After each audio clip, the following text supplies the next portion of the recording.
నియోజకవర్గ వైసీపీలో పరిస్థితులు ఎప్పుడూ అయోమయంగానే కనిపిస్తాయి. పార్టీ ఇన్ఛార్జిగా ఎవరిని నియమిస్తారో, అసలు ఎన్నికల్లో ఎవరు పోటీ చేస్తారో చివరి నిమిషం వరకు వైసీపీ వర్గాలకే అంతుపట్టదు. అందుకే ఇప్పటి వరకు వైసీపీ అక్కడ బోని కొట్టలేకపోయింది. ఆ క్రమంలో ప్రస్తుతం ఇన్ఛార్జిగా ఉన్న నేత కూడా డైలమాలో ఉన్నారట. పదవి ఉంటుందో లేదో ఆయనకు అర్థం కావడం లేదట. మరో నాయకుడికి పగ్గాలు అప్పగిస్తారని ఆ నియోజకవర్గంలో విస్తృత ప్రచారం జరుగుతోంది. ఇంతకీ ఆ నియోజకవర్గం ఏది? ఎందుకని వైసీపీకి అక్కడ సరైన నాయకుడు లేకుండా పోయాడు? బాపట్ల జిల్లాలోని పర్చూరు నియోజకవర్గంలో వైసీపీ పరిస్థితి అగమ్యగోచరంగా మారింది. మొన్నటి ఎన్నికల్లో వైసీపీ నుంచి పోటీ చేసిన ఎన్ఆర్ఐ ఎడం బాలాజీ నియోజకవర్గంలో లేకుండా అడ్రస్ లేకుండా పోయారు. ఎన్నికల ఫలితాలు వెలువడగానే ఫ్లైట్ ఎక్కేసిన ఆయన అమెరికాలో సొంత వ్యాపారాలు చేసుకుంటూ పార్టీ వ్యవహారాలను పట్టించుకోవటమే మానేశారట. దాంతో పర్చూరు నియోజకవర్గంలో వైసీపీ జెండా మోసే నాయకుడు కరువయ్యాడు. ఈ నేపథ్యంలో పర్చూరుకు కొత్త ఇన్ఛార్జిని నియమించాలని వైసీపీ అధిష్టానం చూస్తుందట. ఇప్పటికే పార్టీ ఆవిర్భావం నుంచి 4 ఇన్ఛార్జీలను మార్చిన వైసీపీ ఈసారి లోకల్ వ్యక్తులనే నియమించాలని చూస్తుందట. మాజీ మంత్రి గాదె వెంకట్రెడ్డి కుమారుడు గాదె మధుసూదన్ రెడ్డిని నియమించాలన్న ఆలోచనలు వైసీపీ అధ్యక్షుడు జగన్ ఉన్నట్లు ప్రచారం జరుగుతోంది. ఇటీవల పులివెందులకు వచ్చిన జగన్ ప్రస్తుత ఇన్ఛార్జిగా ఉన్న ఎడం బాలాజీకి కొత్త వారికి బాధ్యతలు అప్పగిస్తున్నట్లు సమాచారమిచ్చారట.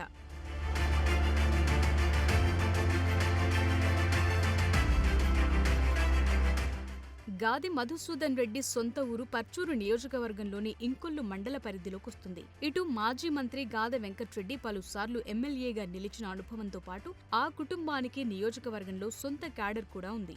దాంతో పర్చూరు వైసీపీ బాధ్యతలను గాదె కుటుంబానికి అప్పగించాలని జగన్ ఆలోచిస్తున్నారట. వైసీపీ పార్టీ ఏర్పడినప్పటి నుంచి ఇంతవరకు పర్చూరు నియోజకవర్గంలో బోని కొట్టలేదు. వరుస ఓటములతో నియోజకవర్గంలో వైసీపీ బలహీనంగా మారిపోయింది. పర్చూరు నియోజకవర్గంలో ఇప్పటి వరకు జరిగిన ఎన్నికల్లో టీడీపీ 7 సార్లు విజయం సాధించగా కాంగ్రెస్ 4 సార్లు విజయం సాధించింది. వైసీపీ ఆవిర్భావం తరువాత ఇప్పటి వరకు నియోజకవర్గంలో టీడీపీ జెండానే ఎగురుతోంది. ఎన్నికల సమయంలో నియోజకవర్గంలో విజయం సాధించేందుకు అభ్యర్థులను మార్చి ప్రయోగించిన వైసీపీ విజయం సాధించలేకపోయింది. నియోజకవర్గంలో వరుసగా 3 సార్లు పోటీ చేసిన వైసీపీ ప్రతిసారి ప్రయోగాలతో కొత్త వారిని బరిలోకి దింపినా విజయం సాధించలేకపోయింది. ఎన్నికల సమయంలో వచ్చిన కొత్త నేతను స్థానిక క్యాడర్ వ్యతిరేకించడంతో పాటు సదరు అభ్యర్థికి నియోజకవర్గ రాజకీయ పరిస్థితులను అవగాహన చేసుకునేందుకు సమయం సరిపోయేది. అందుకే నియోజకవర్గంలో ఒక్కసారి కూడా వైసీపీ విజయం సాధించలేకపోయిందన్న అభిప్రాయముంది. ప్రధానంగా నియోజకవర్గంలో బలమైన నేతగా ముద్రపడ్డ టీడీపీ సిట్టింగ్ ఎమ్మెల్యే ఏలూరి సాంబశివరావును వైసీపీ ఎదుర్కోలేకపోయింది. 2014 ఎన్నికల నుంచి మొన్నటి ఎన్నికల దాకా హ్యాట్రిక్ విజయాలతో పర్చూరులో తిరుగులేని నేతగా ఎదిగారు ఏలూరు సాంబశివరావు. 2014 ఎన్నికల్లో తొలిసారి విజయం సాధించిన ఏలూరి సాంబశివరావు ఆ తరువాత సొంత ఇమేజ్ ను పెంచుకుంటూ వచ్చారు. 2019 ఎన్నికల్లో జరిగిన ఎన్నికల్లో రాష్ట్రమంతా ఫ్యాన్ పార్టీ హవా నడిచిన నియోజకవర్గంలో ఏలూరు సాంబశివరావు గెలుపును అడ్డుకోలేకపోయింది. ఆ ఎన్నికల్లో నియోజకవర్గంలో సీనియర్ రాజకీయ నేత దగ్గుబాటి వెంకటేశ్వరరావుపై సాంబశివరావు గెలుపొందారు.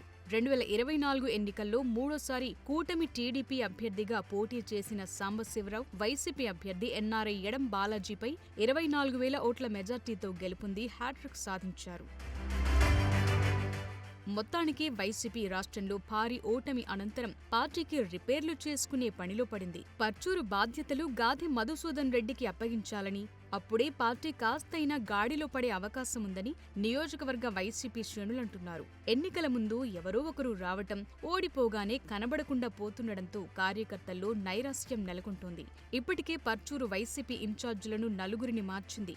ఇప్పుడు మళ్లీ మారిస్తే గాదె మధుసూదన్ రెడ్డి 5వ కృష్ణుడవుతారు. మరీ చూడాలి. లోకల్ అయిన మధుసూదన్ పర్చూరు బాధ్యతలు చేపడితే నియోజకవర్గంలో ఏమాత్రం ప్రభావం చూపిస్తారు?